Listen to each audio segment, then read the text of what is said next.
أيوة، اتفضل. عليكم السلام ورحمة الله وبركاته، أهلا وسهلا، اتفضلي. اتفضلي سريعا. أهلا وسهلا. ايه الأخبار، عاملة ايه؟ تمام، كله تمام الحمد لله. مم. مم. طيب احنا هناخد بس البيانات الأول عشان أعمل لك فايل هنا عندنا. تمام. أنا خدت من ممرضة الاسم، محتاجة نكمل بس البيانات. اوكي. طيب أحب بس قوليلي كده السن كام؟ مم. تمام. هل بتعاني من أي أمراض عضوية، ضغط، سكر، بتاخدي أي أدوية؟ مم.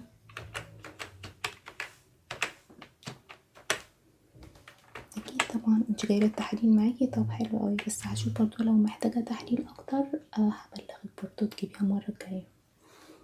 تمام، هبص عليها اوكي ما نخلص بس.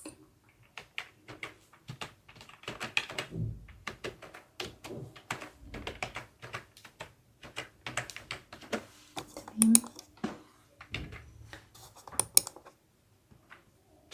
تمام، بتلعبي أي رياضة، أي نشاط؟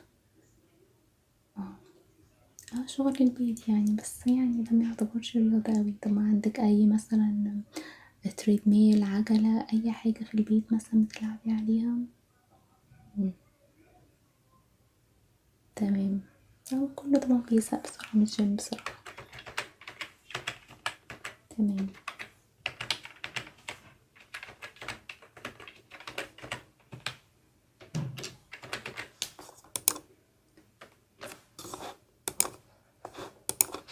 لو مرة تعملي دايت، كانت امتى بقى آخر مرة؟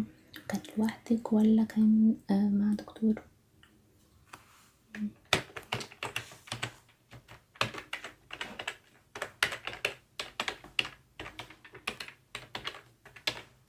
مم.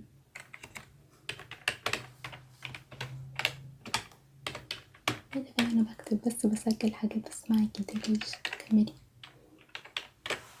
مم. تمام. يعني كنتي بتنزلي بس بترجعي بأزيد. طيب كان يعني آخر دايت لو تفتكري مثلا نزلتي كام كيلو؟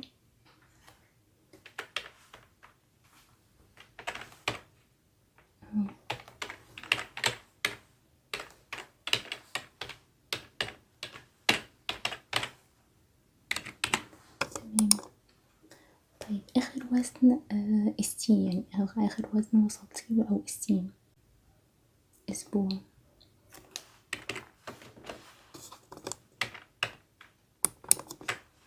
كان كام بقى؟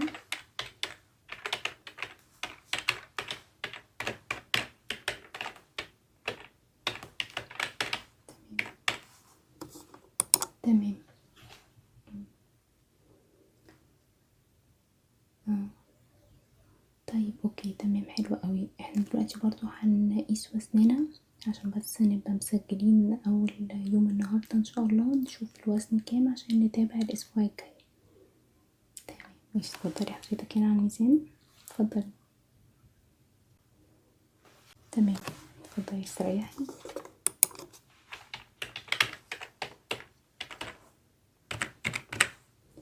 يعني كده زدنا من اسبوع مثلا حوالي 2 كيلو، فده كتير شوية. واضح ان حضرتك ملخبطة جامد، بس مفيش مشكلة ان شاء الله هنظبط الدنيا وكل حاجة. لا، ما هي دي بقى النقطة، احنا مش عايزين نستعجل النتائج. يعني انتي كل مرة بتزيدي عشان انتي بتبقي مستعجلة فبتحرمي نفسك جدا. فالطبيعي الحرمان الجسم بيخليكي بعد ما تخلصي دايت عايزة ترجعي تاني تاكلي أزيد بكتير من اللي كنتي بتاكليه، فده اللي بيرجعك تاني. احنا نظامنا هنا في العيادة ان احنا بنغير اللايف ستايل، احنا هنغيرلك نظام حياتك يكون لنظام صحي متوازن. ده النظام بتاعنا ان شاء الله.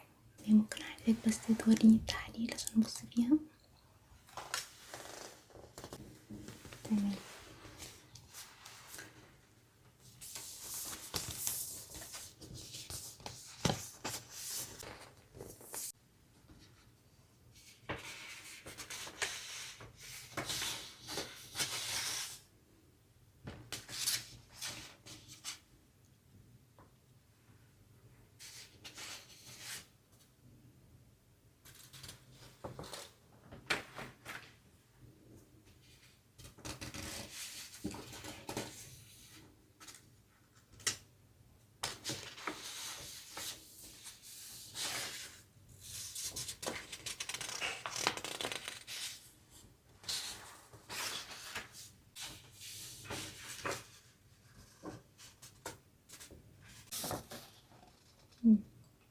يعني تحاليل حضرتك بصراحة يعني محتاجة تظبيطات طبعا، كل ده بسبب الوزن.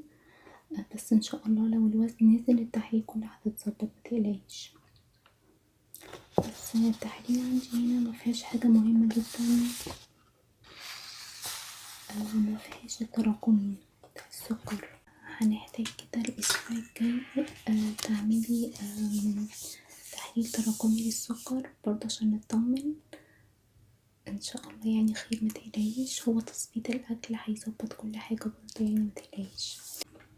طيب بما ان حضرتك مش عاملة تراكمي، احنا ممكن بس كده عشان اخد مؤشر مبدئي نعمل بس كده تحليل سكر يعني اللي هو عشوائي كده السريع ده، عشان بس نطمن وعشان برضه اعرف النظام اللي هكتبهولك. احاول اظبط الدنيا على اساس المؤشر يعني اللي هاخده.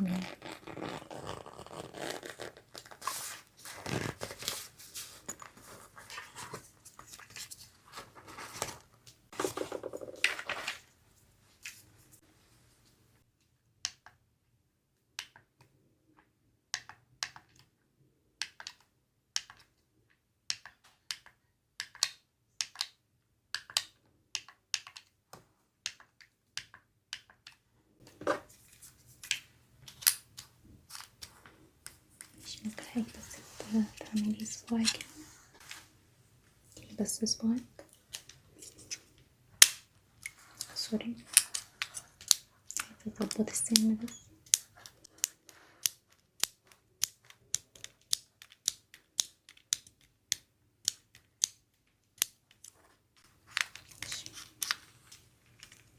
بس صباعك تمام. هنا ماشي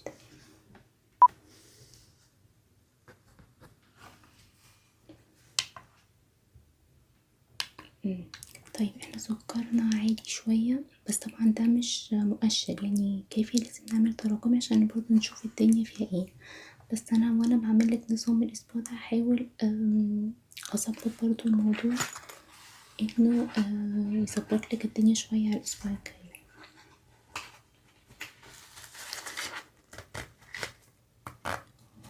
وراثة طيب خير ان شاء الله، متقلقيش. هنسجل بس الحاجات دي.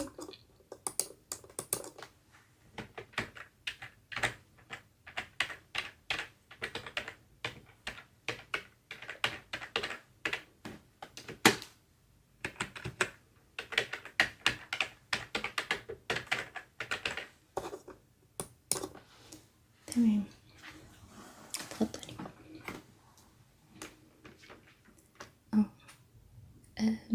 لا مفيش مشكلة، حتى لو طلع فيه سكر او كده بالاكل كله بيتظبط، متقلقيش. بالظبط ان شاء الله. طيب انا محتاجة برضو اخد انا باخد برضو مع الميزان، بحب اخد المقاسات اسم عموما عشان اقارنها بعد اسبوع، برضو بتبقى اهم بصراحة من الميزان. لو حضرتك تفضلي بس ناخد المقاسات. تمام.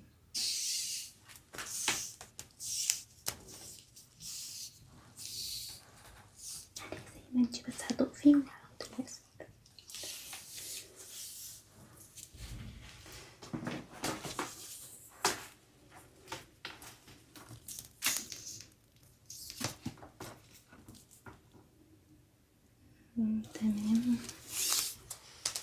هسجل بس كده بسرعة معلش.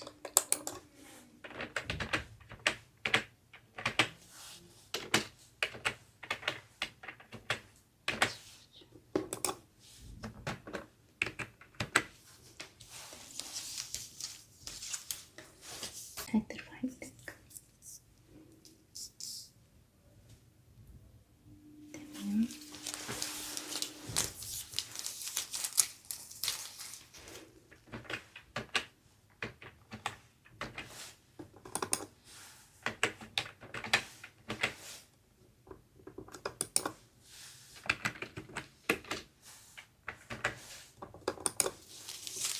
بحب اقيس محيط الدراع كده بصدرك.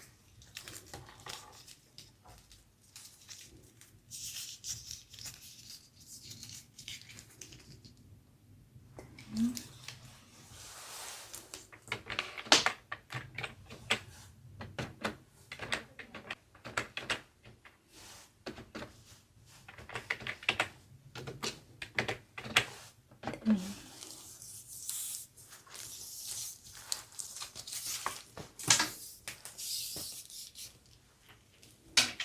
زي ما انتي.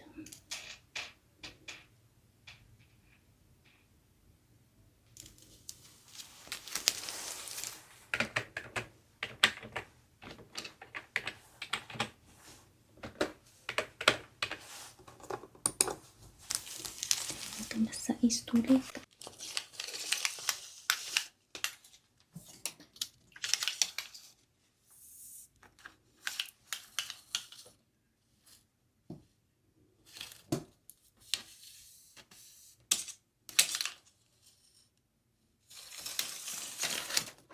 حضرتك واقفة عادي خالص وراسك عادية.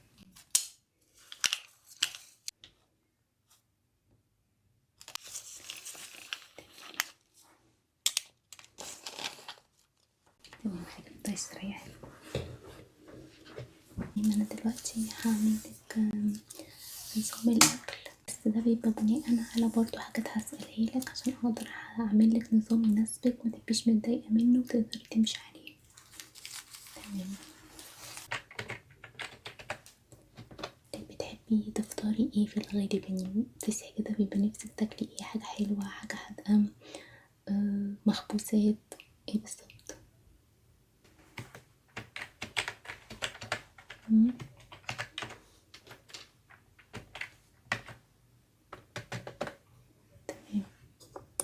طيب بالنسبة لما بتجوعي بتفضلي تاخدي ايه مثلا لما بتجوعي؟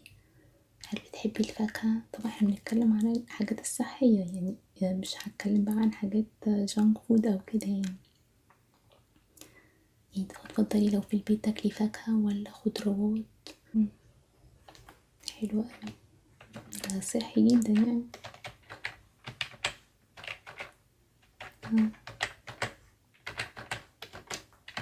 طب ما انتي زي الفل. تمام. الغدا بقى، انا كده الغدا بحب الوجبة تبقى متنوعة، يبقى فيها نشويات، يبقى فيها بروتين، فيها خضار. فعندك مشكلة مع اي اكل مثلا ما بتاكلهوش او كده، ولا كله بالنسبة لك تمام؟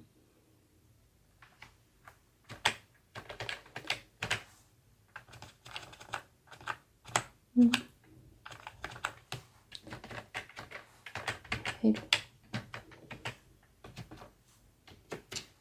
حلو اوكي. مم. طيب تمام. نيجي بقى العشاء. بتحبي مثلا تاكلي حاجة خفيفة؟ بتحبي تاكلي ساندويتش؟ بتحبي زبادي ممكن مع فاكهة؟ تفضلي ايه مثلا؟ مم.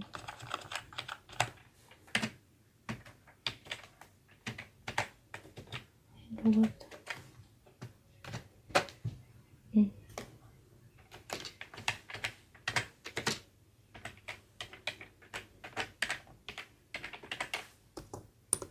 حلو جدا.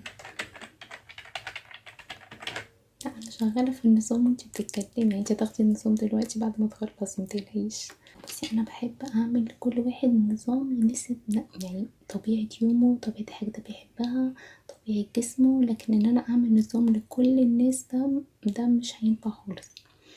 انتي ممكن تكوني مش بتحبي الحاجات اللي انا هديهالك مثلا، فانتي ليه تتعذبي؟ انا زي ما قلتلك انا عايزين نظام حياة اللي هو بتاكلي وانتي مبسوطة، مش متضايقة، مش مكتئبة، لان كل ده بيأثر على الحالة النفسية، بتأثر على الدايت اللي انتي ماشية عليه، وهتخليكي ولا تعرفي تخسي، وحتى لو خسيتي هترجعي زي ما انتي قلتي كده أزيد من الأول. فاحنا مش عايزين نعمل نفس الخطأ اللي انتي عملتيه. تمام، بس انا عملتلك برضو العشاء.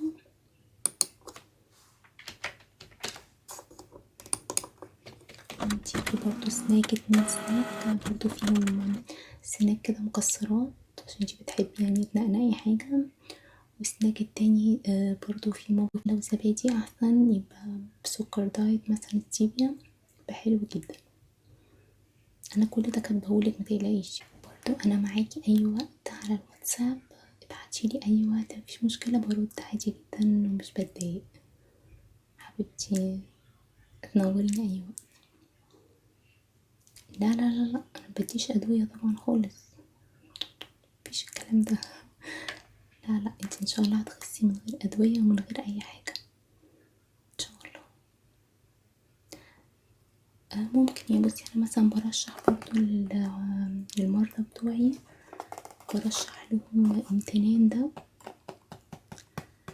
حلو قوي. تشربيه كده مثلا بالليل او تشربيه بعد الاكل، بس يعني مرة مرتين في اليوم مش كتير.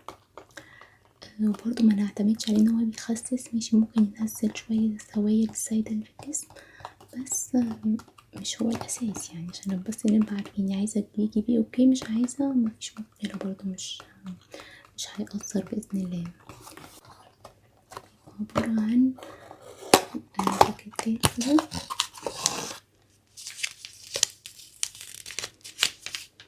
يعني ريحته بقى دون السكرات بس بجد يعني.